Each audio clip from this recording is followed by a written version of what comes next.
Hey guys, welcome to success Dilip. मैं दिलीप कुमार स्वागत है आपका। इस वीडियो में बात करने वाले हैं आज की बेहतरीन सरकारी नौकरी की नई वैकेंसीज के बारे में, जो कि वैकेंसी निकाली गई है CSIR की तरफ से।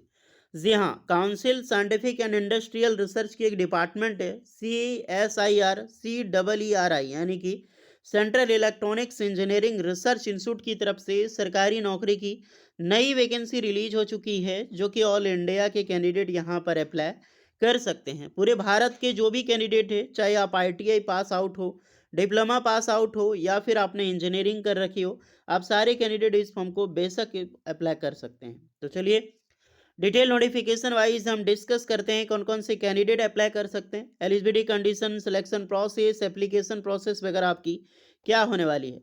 Let start now. आगे बढ़ने से पहले चैनल पे अगर आप नए हैं so please do subscribe and hit the bell icon, ताकि इसी तरह लेटेस्ट सरकारी नौकरी की अपडेट आपको हमेशा मिलते रहे। और एक चीज़ का हमेशा ध्यान रहे, आप अपना ट्रेड, अपना ब्रांच ज़रूर कमेंट करके बताएं, ताकि आपको रिप्लाई मिल जाएगी कि आप एलिजिबल हैं अप्लाई करने के लिए या फिर एलिजिबल नहीं है। और एक क्वेश्चन आपको हमेशा पूछा जाता है कि CSIR यानी कि council scientific and industrial research, जो इसका डिपार्टमेंट है CSIR का, उसका प्रेसिडेंट कौन होता है। तो उसका प्रेसिडेंट हमेशा प्रधानमंत्री होता है, ध्यान रखिएगा। एक बहुत ही ज़्यादा इंपॉर्टेंट क्वेश्चन है, क्योंकि हमेशा ये क्वेश्चन पूछा जा सकता है कि जो CSIR का जो प्रेसिडेंट कौन होता है। तो एक प्राइम मिनिस्टर, प्रधानमंत्री होता है इनका प्रेसिडेंट। ओके, तो ये सारे जो मिनिस्टर हैं, ये भी एक ऑनरेबल एसएनडी मिनिस्टर हैं अर्थ एंड साइंस के। तो डायरेक्टली जो ये सब एक IAS ऑफिसर होते हैं, IFS ऑफिसर, इनको रिपोर्ट करते हैं, और ये डायरेक्टली PM मोदी को रिपोर्ट करते हैं। एक लीडर है जो CSIR, एक पूरा ग्रुप चलता है PM मोदी के आशीर्वाद से। चलिए अब चलते हैं नोटिफिकेशंस की ओर। कोई ये दो मैंने क्वेश्चन इसको आपको हल के बता दिया, किसी भी एग्जाम्स में पूछा जा सकता है। तो ये है आपका ऑफिशियल नोटिफिकेशन CSIR CEERI। तो ये वैकेंसीज है online interview and personal interview. जो आपके पर्सन इंटरव्यू होगा तो टोटली या तो ऑनलाइन इंटरव्यू हो सकता है, या तो पर्सन टू पर्सन इंटरव्यू आपका होगा। ओके, तो एक चीज़ ध्यान रहे, लेटेस्ट अपडेट 27 अक्टूबर को ही नोटिफिकेशन आई है। आज है 31 अक्टूबर, यानी अक्टूबर का लास्ट डे। कल से नवंबर स्टार्टिंग है, और कुछ इंपॉर्टेंट अपडेट मैं इस वीडियो में आपको बताने वाला हूँ। पहले देखते हैं इंट्रोडक्शन टू अप्लाई, क्या क्या चीज़ें हैं वो आप रीड कर सकते हैं। हम आते हैं डायरेक्टली पोस्ट पर, कौन कौन सी project and post wise vacancies होगी, एरिया क्या रहने वाला है, और नंबर ऑफ पोस्ट, क्या क्वालिफिकेशंस होगा, एज, एंड अलग अलग बेसिस पे आपका टर्न है सैलरी। तो सबसे पहले है ICMR का। जो ICMR CR है, ये सेंटर आपका होगा अलग डिपार्टमेंट में, सोशल इलेक्ट्रॉनिक ग्रुप होगा। अप्लाई कौन कर सकते हैं और क्या पोस्ट है, तो प्रोजेक्ट रिसर्च साइंटिस्ट की पोस्ट है, एंड प्रोजेक्ट टेक्निकल सपोर्ट की पोस्ट है, प्रोजेक्ट टेक्निकल सपोर्ट ग्रेड 1 की एंड ग्रेड 2 की पोस्ट है। तो अलग अलग चीज़ें हैं यहाँ पे। अप्लाई करने के लिए देख सकते हैं प्रोजेक्ट साइंटिस्ट 1 में जो वैकेंसीज है, इसमें पोस्ट ग्रेजुएट की डिग्री या फिर इंजीनियरिंग कर रखे हैं CSNIT में, आप अप्लाई कर सकते हैं। और कुछ एलिजिबिलिटी स्पेशलाइजेशन इलेक्ट्रॉनिक्स या फिर EC EEE वाले, यानी कि इलेक्ट्रिकल इलेक्ट्रॉनिक्स, इलेक्ट्रिकल इंजीनियरिंग भी अप्लाई यहाँ पे कर सकते हैं। रोबोटिक्स या फिर मैकेनिकल फिजिक्स है, CSNIT एलिजिबल है। प्रोजेक्ट टेक्निकल सपोर्ट 2 में सेम ब्रांचेस यहाँ पर एलिजिबल, जो मैंने बताया CSNIT। ओके, और प्रोजेक्ट टेक्निकल सपोर्ट ग्रेड 1 की पोस्ट है, इसमें ITI डिप्लोमा दोनों अप्लाई कर सकते हैं। 10 पास प्लस डिप्लोमा आपने कर रखी हो DMLT या फिर DLT में, तो बिल्कुल आप अप्लाई कर सकते हैं। अदरवाइज आपने ITI कर रखा है तो आप अप्लाई कर सकते हैं, लेकिन डिप्लोमा आपने किया है या फिर आपने ITI किया है, उसके साथ आपको मिनिमम 2 साल का एक्सपीरियंस यहाँ पे रिक्वायर्ड होगा। DMLT या फिर DLT सपोर्ट्स में आपका होना चाहिए। 3 ईयर की ग्रेजुएशन डिग्री आपने कर रखी हो रिलेवेंट फील्ड से, और 1 ईयर की एक्सपीरियंस से आप अप्लाई कर सकते हैं। स्पेशली अब ब्रांच इसमें क्या होगा, एलिजिबिलिटी स्पेशलाइजेशन, तो देखो electronics, electrical, computer, robotics, mechanical, physics, computer science, IT, AI, ML, data science. तो ITI का ट्रेड कौन सा होगा, तो ITI ट्रेड एलिजिबिलिटी में जैसे इलेक्ट्रॉनिक है तो इलेक्ट्रॉनिक मैकेनिक, इलेक्ट्रिकल है तो इलेक्ट्रिशियंस, कंप्यूटर तो कोपा वाले अप्लाई कर सकते हैं, mechanical draftsman, mechanical fitter, machinist वाले अप्लाई कर सकते हैं। और जो CS वाले, इलेक्ट्रॉनिक मैकेनिक वाले, IT वाले जो कैंडिडेट हैं, इंफॉर्मेशन टेक्नोलॉजी अप्लाई कर सकते हैं। ओके, तो ये डेटा साइंस वाले जो भी ब्रांच है आपका, वो चीज़ आप यहाँ पर अप्लाई करने के लिए बिल्कुल एलिजिबल है। 18 से 28 साल के कैंडिडेट एलिजिबल होंगे आईटीआई डिप्लोमा वाले, बाकी सब 18 से 35 साल है।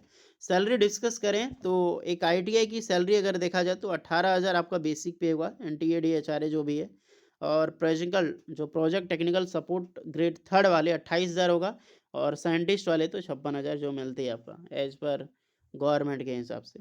ओके, अब आ जाते हैं नेक्स्ट पोस्ट पे। कुछ पोस्टें एसआरएफ की भी रिलीज़ की गई है, जेआरएफ की पोस्टें हैं, तो उस पे तो हम आएँगे नहीं क्योंकि सीनियर पोस्टें हैं, तो जो एसआरएफ वाले एलिजिबल हैं, वो आप अपना यहाँ पर एमई, एमटेक, बीई बेटा क्वालीफाई किए हैं, अप्लाई कर सकते हैं। वापस आएँगे हम यहाँ पे प्रोजेक्ट एसोसिएट ग्रेड 1 में। ग्रेड 1 में बीई बीटेक आपने electrical, electronics, electronic communication, telecommunications वाले अप्लाई कर सकते हैं। प्रोजेक्ट एसोसिएट ग्रेड 2 में बीई बीटेक सेम ब्रांचेज़ वाले एलिजिबल होगा और प्लस 2 साल का एक्सपीरियंस यहाँ पे रिक्वायर्ड होगा। और अदरवाइज़ मास्टर डिग्री आपने कर रखे हैं तो भी आप अप्लाई कर सकते हैं यहाँ पे। इसमें क्वालिफ़िकेशंस के साथ एज 18 से 35 साल है और लगभग-लगभग 42,000 प्लस तक आपको सैलरी मिलेगी एसआरएफ में। फिर 33,000 होगा प्रोजेक्ट एसोसिएट ग्रेड 2, ग्रेड 1 का 30,000 है। क्योंकि उसमें एक्सपीरियंस यहाँ पर कर दिया गया है।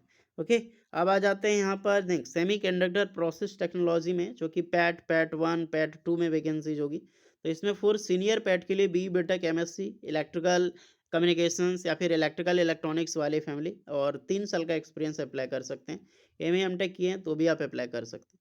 अदरवाइज आपने इंस्ट्रूमेंटेशंस हो गया, इलेक्ट्रिकल इंजीनियरिंग से आपने किया है और 2 साल का एक्सपीरियंस होनी चाहिए। पैट 2 में अप्लाई करने के लिए बी बीटेक की degree and relevant telecommunication communication से किया आप अप्लाई कर सकते हैं। ओके, तो इसमें जितनी भी वैकेंसीज है, नेक्स्ट सेमीकंडक्टर की आपको जेआरएफ में वैकेंसी देखने को मिलेगी पैट 1 में, तो इसमें भी बी बीटेक के एलिजिबल होगा। फिर आपका डीआरजी में वैकेंसी है पीए सेकंड फोर्थ के लिए, तो इसमें भी बी बीटेक इंजीनियरिंग की है, आप अप्लाई कर सकते हैं। एज आपका सेम होगा 18 से 35 साल और 28 साल से लेकर आपका लगभग-लगभग 35,000 तक आपको सैलरी इसमें मिलेगी। तो अपने-अपने अकॉर्डिंग आप जो भी जिस भी पोस्ट में एलिजिबल है अप्लाई कर सकते हैं।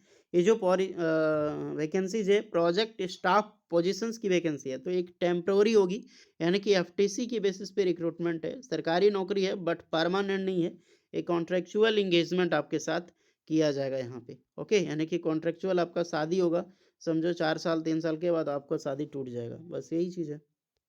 एंड सैलरी के बारे में यहाँ पर एक बार डिस्क्लोज़ की गई है, आप इसको भी चेक कर सकते हैं। और the selected candidate expected immediately technical query, क्या-क्या आपको रिक्वायरमेंट होगी, कोई डाउट है तो इनसे कनेक्ट कर सकते हैं।